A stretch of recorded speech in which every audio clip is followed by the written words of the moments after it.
ایک عورت عراق سے آئی، اس کی 5 یتیم بچیاں تھیں، تو اسے ضرورت تھی وظیفے کی۔ اس نے آ کے پوچھا حضرت عمر بن عبدالعزیز کا گھر کہاں؟ تو لوگوں نے فرمایا وہ سامنے جو ٹاٹ اور بوریے کا پردہ لٹک رہا ہے وہ عمر بن عبدالعزیز کا گھر ہے۔ دروازے پہ دستک دی تو ایک عورت اندر برتن دھو رہی تھی۔ پوچھا السلام علیکم، امیر المومنین سے ملنا ہے۔ وہ کہنے لگی اس درخت کی چھاؤں میں بیٹھ جاؤ، ابھی تشریف لاتے ہیں۔ تھوڑی دیر گزری تو حضرت عمر بن عبدالعزیز آئے تو کنویں سے پانی نکال کے نا، سین میں کنواں تھا تو جو جگہ میں مٹی اڑ رہی تھی نا، گرد اڑ رہی تھی، ہوتا ہے نا عصر کے بعد لوگ پانی پھینکتے ہیں، وہاں پانی پھینکنے لگے، چھڑکاؤ کرنے لگے۔ تو تھوڑی تھوڑی باتیں وہ خاتون آپ سے کرنے لگی، تو وہ جو عورت آئی تھی نا وہ کہنے لگی تم غلام سے باتیں کر رہی ہو، تمہیں پردہ کرنا چاہیے۔ وہ کہنے لگی یہ غلام نہیں، یہ میرے شوہر ہے اور یہ امیر المومنین عمر بن عبدالعزیز ہے۔ کہنے لگی یہ عمر بن عبدالعزیز ہے؟ کہا ہاں یہ عمر بن عبدالعزیز ہے۔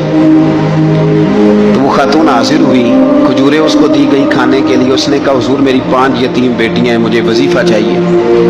جناب عمر بن عبدالعزیز نے ایک بیٹی کا نام پوچھا، ولدیت پوچھی، وظیفہ لکھا۔ عورت کہنے لگی اللہ تیرا شکر ہے میری بچی کا وظیفہ لگ گیا۔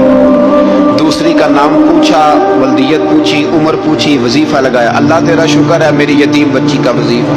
4 بچیوں کے وظیفے عمر لکھتے رہے، خاتون اللہ کی حمد کرتی رہی۔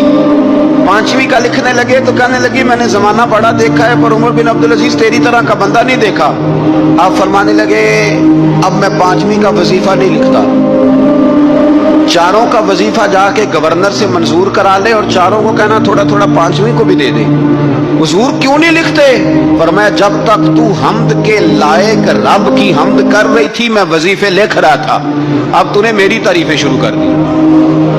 اپنی تعریف پر کیسے وظیفہ لکھوں؟ وہ تو حمد کے لائق ہے، اس کی حمد ہونی چاہیے، لیکن میں اپنی تعریف پر، اپنی خوشامد پر میں نہیں لکھتا۔ جا اللہ تعالیٰ تیرے لیے بہتری کرے۔ وہ خاتون کہتی ہے میں وہاں سے آئی، مجھے مہینوں لگ گئے، سفر لمبا تھا، عراق پہنچی تو عراق کے گورنر کو جب میں نے وہ روکا دیا تو ان کی چیخیں نکل گئی، تڑپ کے روئے۔